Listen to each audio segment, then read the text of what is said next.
Question of the Week from the Naked Scientists.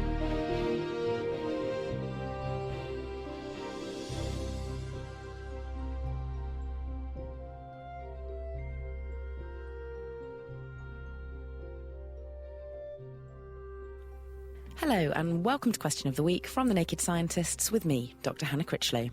This week we find out if we can create life by simply mixing elements from the periodic table. Hi, my name is Bob Archibald. I live in Berkeley, California. Has there been any progress in creating a living organism from basic elements?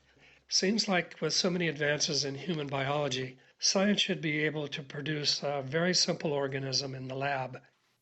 We turn to Professor Lee Cronin from Glasgow University, who tinkers with metallic elements, and he tells us, this is a really important question because it will allow us to define life beyond the current toolbox that is used in biology on planet Earth. But to answer this question, we need to sidestep the definition of life and instead ask a different question, which is, what is the minimal unit of matter on planet Earth that can exhibit and undergo Darwinian evolution in an autonomous fashion? And the result is both obvious and startling. It's a very simple cell, bacterial cell, amoeba, and so on. So what we've tried to do in my lab is to engineer all inorganic cells to see if we can put these features together. So by using molybdenum or tungsten oxides, we've been able to make very large clusters containing many hundreds of units.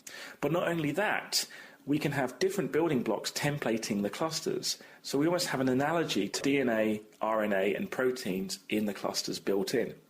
So the question now is, can we get this system to boot up, to replicate and evolve? And for that, you need to watch this space. So, our version of life uses DNA and protein building blocks, but you can create a different type of building block by making clusters of basic metallic elements that can form structures similar to membranes and enzymes. But getting these clusters to replicate, mutate and evolve by themselves has not yet happened. So we're not quite there yet in terms of creating life by mixing elements from the periodic table. And Evan comments on the forum that probably the closest we have come is Craig Venter's effort in 2010, where using a DNA synthesis machine, he generated the genetic sequence of a bacteria and put it into a closely related bacteria's cell. The DNA transplant worked, and the daughter cells carried the signature in the DNA.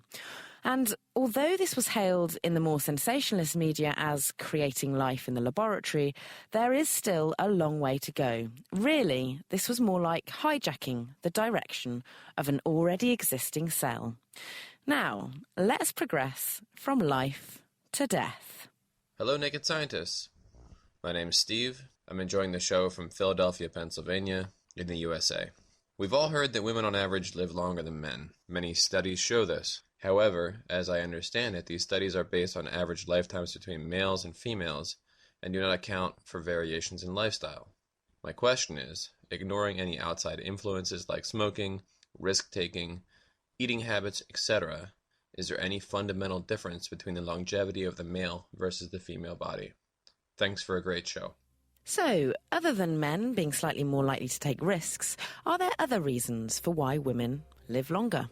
Send your thoughts to chris@thenakedscientist.com, tweet @nakedscientists, write on our Facebook page, or join in the debate on our forum, which is at nakedscientists.com/forum.